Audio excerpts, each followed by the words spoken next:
You're watching Fox 9 Good Day. It is 9:13. Welcome back. It is time for one of our most popular segments, and that is Ask the Garden Guy. We put out the call for questions, and you answered. Well, now we need answers to those questions. Yes, from weed-infested lawns to rambling rose bushes, we are this morning finding you solutions. By we mean he. Garden Guy Dale K is back answering your questions that you submitted. Good morning. Thanks again for doing this. Thank you, and really thank you to you at home for asking all these fabulous questions, because it makes me so warm, because it's something I love to do, and I'm really happy that it's so popular, all these gardening questions. It is. And it is funny, because someone asks the question, and then other people are like, I have that same question. We were just talking about it too. So let's get right to it. Jen, first up, she says, I've never had a rose bush before. How much can I cut back, and do I need to cover it for the upcoming winter? Dale? So that one's like a rambling rose, or it looks like a little bit of a shrub rose. It does actually need a little bit of a prune, about a third back. Prune it sooner than later, because you need that healing a little bit on those cuts before all the cold weather comes in. So sometimes if you prune roses too late, they actually get that dieback, that black at the ends, and that's from pruning them too late. And we're kind of approaching that point. Best time to prune roses is right after that first really heavy spring bloom. Cut them back, and then you'll get a few roses during the summer. As far as covering goes, you got a couple of things there. You could use a rose cone if you're cutting them back further, and that just goes right over the top. You just plop this right over? Right over the top. You can pin them down. And then underneath that, there's two different types of mulch that you can actually use to help cover and protect your roses. There's what you got your hands on there is just regular mulch. Mound that up around the crown, especially on your shrub roses. And then the one behind is covering straw. That one as well will do a great job for covering roses. That one in the picture looks fairly established, so just a good prune back would be really beneficial. There you go. Yeah, pruning can be a little intimidating for people, because they're, depending upon what the plant or bush is. There is some different times of for the year, pruning. for sure. So right after flowering on your roses. Okay, right after flowering. All right, this question came from Heather, and she says, I have a lot of sandy garden areas that are full shade, and I would really like to put bushes to go around my house. So do you have any suggestions that I can, purchase for next year?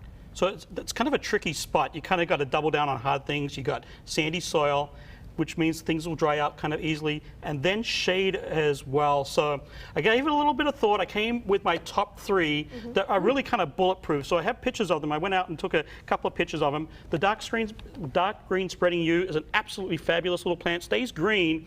I have that in the front of my house. It's shade, so that's a really good one. Any of the dogwoods, but in particular, Arctic Fire is a dwarf variety. She had another spec there, like she wants it like 3 to 5 feet, somewhere in that kind of range. So that's why these are all kind of in that height range. And then last but not least, maybe my photography skills aren't the best. I'm probably a better gardener than photographer. But anyways, there it is. Dwarf European cranberry bush. Has a wonderful little berry and a white clustered flower in the spring. Okay, so she's got 3 options to choose from. Well done. From Ryan, he says, we planted blueberry and raspberry bushes earlier in the spring. We didn't get a ton of berries. So do you have any tips for taking care of them this fall/winter so they're ready to go next year? So there's a lot that goes into raspberries and blueberries, but really keeping it kind of simple and short. Raspberries they're perennial. The roots come back every year.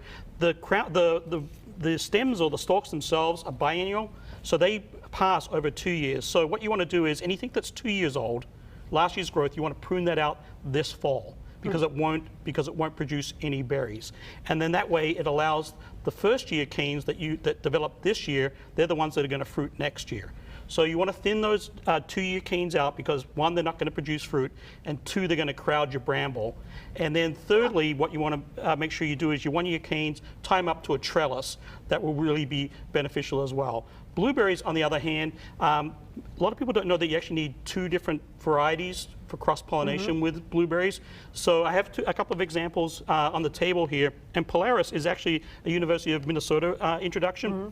And it makes a great pollinator as well. That's that one there, I think. The other great thing about blueberries is they have a wonderful fall color. So make sure you have cross-pollinating varieties. And then behind there is just some soil sulfur to make the soil acidic. And then make sure with your raspberries and your blueberries a really good fertilizer in the spring. I have some berry tone back in behind there. But both can be a little bit trickier to get to fruit. So. Okay. Generally speaking, does it usually take more than that first year to get fruit, or should you be getting it, you put it in 1 year, should you be able to get it that So it gets a little bit more complicated. Okay. There's ever-bearing varieties and just summer, so it gets a little bit complicated. But keeping it really simple, the second year growth needs to come out. Got it. Okay, maybe there's a whole segment on Yeah, berries. you're Okay. right. Yes. So we've been outdoors. We're going to go indoors. This question came in from Kyle. He said, "How can I grow houseplants that look great in the winter?"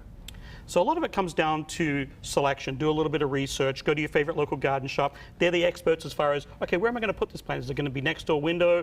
Do I keep my house cooler? You know, what kind of light requirements? So it's all a lot of it is plant selection. So do your research. Go to your favorite local garden shop. They are there to help you. Secondly, the most important thing is don't overwater in the winter. I actually water my houseplants once every 2 weeks.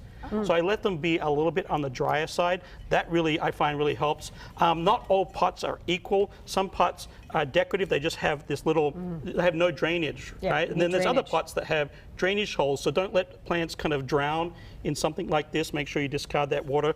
And if they do have a hole, make sure you use a little plant source like this. You don't want to have them sitting in water, discard that water. Or actually what I do is instead of discarding it, I just go around and water my other plants with it. So it's kind of like group watering.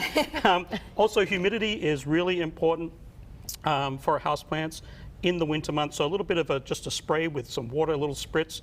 You know, if you're just walking around the house, grab your bottle, kind of spritz your houseplants. That really helps. And then just watch pests as well. Mites are in particular they love houseplants in the winter. It's a good little source of hanging out and food for them. But a little systemic insecticide like this one here does a really good job. You can pop that in. And even if you're bringing your houseplants in this time of year, you can just give them a little pop of that. That's really good. You know what? I have an Some orchid. additional light, too, sometimes. And I water it with 5 ice cubes, which is what they told me to do at the store.